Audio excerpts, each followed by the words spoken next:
Now, like Magneto, one of the characters I had a lot of requests for was Mantis because she is such a strong strategist that a lot of people want to learn how to play her.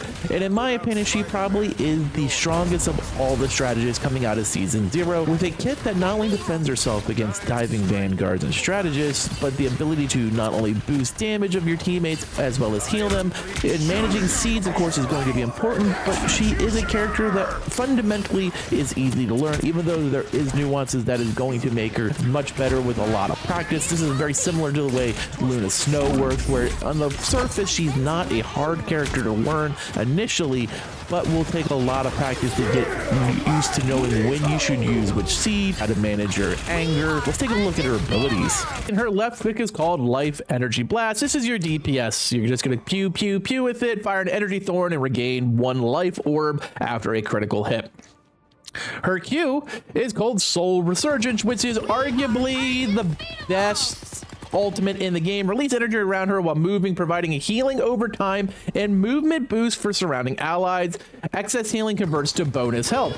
So the thing about it that's great is even though Luna's will out heal it, you can still damage and add seeds to your team. Your left shift is called Spore Slumber. Throw a spore to sedate your enemy. This is your sleep. This is what you're going to use to defend yourself against dives most of the time. Now you have what's called Allied Inspiration, your E. This consumes life orbs to grant allies a damage boost. As I was talking about, these are your seeds. And when you put this on someone, they then do more damage. That's the blue bar. Natural Anger will also consume a seed, consumes life orbs to grant herself a damage boost. It will also heal you over time. So it's a great way to not only defend yourself by increasing your damage, it also heals yourself. Healing Flower, which is your right click, which is your normal healing seed. So you throw a heal on someone and then you get that green bar and then heals over time. Her passive is called Nature's Favor. And receive a movement boost when not injured and healing over time when consuming life orbs. When you activate your natural anger, this is where the procs the immediate self-heal. And then she also has to team up Nature's Soul. Now this requires Adam Warlock. Adam Warlock enhances Rebirth, power of Star-Lord and Mantis, granting them the power of Cocoon Revival. There is a pretty decent cooldown on this, but it is super convenient to have that in your back pocket when you're paired with an Adam Warlock. Now, as you see here, I'm going to put this little arrow on here. On your right-hand part of your screen above your ability bar, you're going to see a couple of things. One, blue means that you have put a damage boost seed on a character. You see that right here with Black Panther.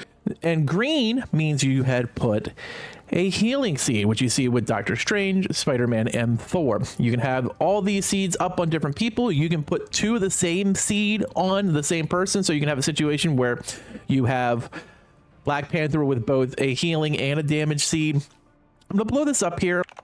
Enhance. Enhance. Enhance. A little bit so you can see it just a little bit better what these look like.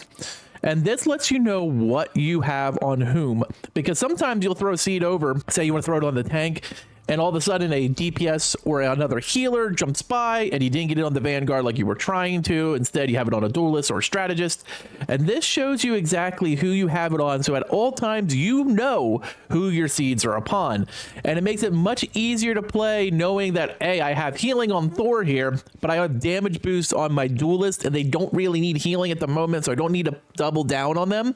And it allows you to manage your seeds. Because remember, your anger also requires a seed, which you're going to try to keep up most of the time, because that's what you do your damage with and self-healing with. Guardians of the Galaxy value all life. Now, as I've already shown you, it happens with the seed, so you know who has healing boost, who has damage boost. First, we're going to start with DPS. Now, this is going to be her left click. Just 6 shots to kill Luna. 2. Now, headshots, you're going to get 3. But when you activate your ability, you do a lot more damage. I vented my anger. Wow, 4 in a row. Now, of course, as I said, you can see all 3 have the green marker like we showed. But here, we'll damage boost this guy. He's alive. We'll put both on. And as you can see, both seeds are there. And then if you want to sleep someone, boop, Hostile ahead. it's bedtime. You can either hit them at their feet, or now if you have the now you can also hit them dead on with it, and you'll see the Mantis sleepy mark. Now the nice combo here is to pop your natural angle first, put them to sleep, because you can get almost 2 hits before they wake up and they're practically dead. Another good combination is to pop, hit, sleep, finish them off. So you can do some really good combos with sleep and natural anger when you're defending against dive tanks. And of course, in her Q, We are undefeatable. everyone's getting healed. They're getting the movement boost. You still want to pop natural anger, so that way you're doing damage while you're still healing everyone. I am less angry now. Her kit is pretty straightforward, but does a fair amount to make you very overpowered. Now, the one thing I did show you is how to manage the rotation on your seeds earlier in this video, making sure you know where everyone's health at. You use whether it's those healing seeds or the damage boost seeds, and you always want to make sure you have natural anger up on yourself as much as possible. Now, I understand there's gonna be moments where it just doesn't work to have it up on you. Everyone just got beat up by an ult. You're just popping heals on everyone. You need to wait till you get an orb back. That's completely understandable, and you're gonna try to keep it up. I say if you keep it up 85% of the time during a match, you've done exactly what you want to do. Sometimes the matches will go awry and they dictate that you have to keep it up more like 70%.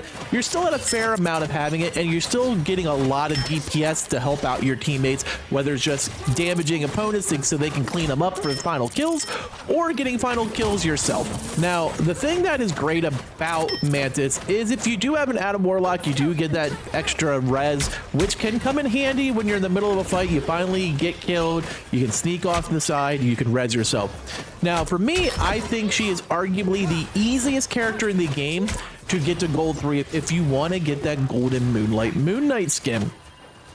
You just queue in as strategist, even in solo queue, you just play her, you then turn around, do all the healing, all the damage boosting. You have an awesome ult, which will always help your teammate, because the moment you pop ult, everyone's getting healed, they're getting that movement boost, you can still DPS during it. And as I said earlier, you're not going to out heal a Luna ult, but the flexibility that you have that Luna does not have when she's dancing is that she can either heal, she can either damage boost, but she can't do anything herself but dance.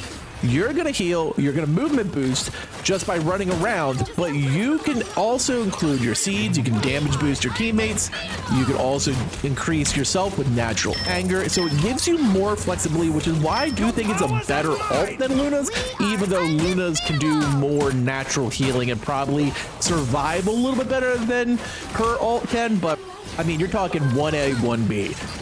She's definitely a character that is going to allow you to climb rank pretty easily as long as you get into a habit of playing her. So play a few quick matches, practice with her in the practice range, get used to that rotation of popping and being natural anger up all the time, then practice getting headshots, because that's going to allow you to get really quick kills on those dive vanguards and duelists who are going to try to come from the back line. Because I'll be honest, the one character you really don't want to mess with on the back line isn't Luna, isn't Jeff, isn't Adam, it's Mantis. That Sedation Dart is definitely a get out of jail free card, and it allows you to then turn the tables on them and finish a tank that's driving right towards you.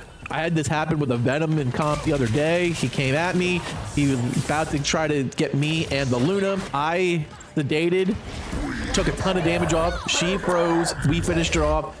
The Venom didn't come at us the rest of the entire match. It was kind of hilarious because he was almost too terrified to come at us, because when strategists have that ability to mitigate the amount of dive, it definitely gets you a much better chance to actually focus on healing, damage boosting, and DPSing from the strategist spot than just being wary of where that Spider-Man's going to drop from, or that Venom's going to come after you, that Captain America. So it allows you to get in the habit of defending yourself and then being able to focus on maintaining your team's survival. Personally, I think she is the best strategist in the game. Her kit is so strong, and she isn't complicated to play. Like I said with Luna, neither are very hard characters to learn, but they're very difficult to understand positioning, nuance, and when to get your rotations down. So that's stuff to work on in quick play before you get into competitive. The more time you spend with Mantis, the more time you'll know when to have a damage boost seed up versus maybe having a bunch more healing seeds out. You're always going to make sure you're trying to keep that healing seed on your tanks because you want to make sure they stay up so they can mitigate that damage and try to get as much damage boosting onto your duelist as possible. But sometimes if you see a Cap running around, just let him go crazy with that damage boost because he'll need that extra little oomph that he might not have without a Thor to really get those kills on their opposing backline so that way you can continue to do your job. If you want to climb, Mantis is the character to learn, and if you become a very competent, strong Mantis, you can very easily get a ton of assists and a ton of kills while putting up a ton of healing pretty easy. She is a character that is going to allow you freedom to be both upfront, but also be able to play back if you need to. You'll be able to defend yourself, but at the same time being able to push up with your team to capture a point or to push someone off it. In my opinion, there isn't a strategist that's better than her, and I think it's absolutely the character I would choose to learn first if you're looking to learn strategist. I know a lot of people have said to me, I go into games 3 to 4 insta-lock duelist. I need to learn how to play strategist. Mantis is the one to learn. If you don't want to play Luna Snow, who is a little more accuracy dependent, you need to hit those shots with Luna, then learn Mantis because you just put the seed up and you just move on from there. You got your healing over time, you got your damage boost, you can kind of increase yourself, you do what you need to do. Every person who wants to learn strategist should learn Mantis first. She has the best kit, she does great damage, she does pretty solid healing over time, and she has a lot of flexibility to defend herself. And if you want to be able to avoid being just bum rushed by dives, she's the character to go with. Let me know what you think in the comments below. Are you agreeing with me that Mantis is the best strategist? And don't get me wrong, I love playing almost all of them, to be honest with you. I think strategist is one of my favorite class to play. But when I just need to learn one or I need to climb rank, I'm going to Mantis, and I think you should too. As always, thanks for watching, and later, mates.